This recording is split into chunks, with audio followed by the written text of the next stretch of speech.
esophageal sphincter, or LES, is a one-way valve that separates the esophagus from the stomach. When food or liquid is swallowed, the LES opens transiently to allow passage into the stomach. Otherwise, the sphincter remains closed to prevent stomach contents from flowing back up into the esophagus. However, for patients who suffer from reflux, the LES abnormally remains open, allowing stomach secretions and contents to reflux up into the esophagus, causing symptoms. A hiatal hernia may also be present, further promoting abnormal reflux. A hiatal hernia is when the top of the stomach gets displaced or herniates through the diaphragm and up into the chest cavity.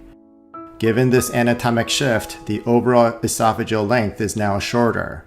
Additionally, the lower esophageal sphincter is no longer supported by the diaphragm to help with its sphincteric function.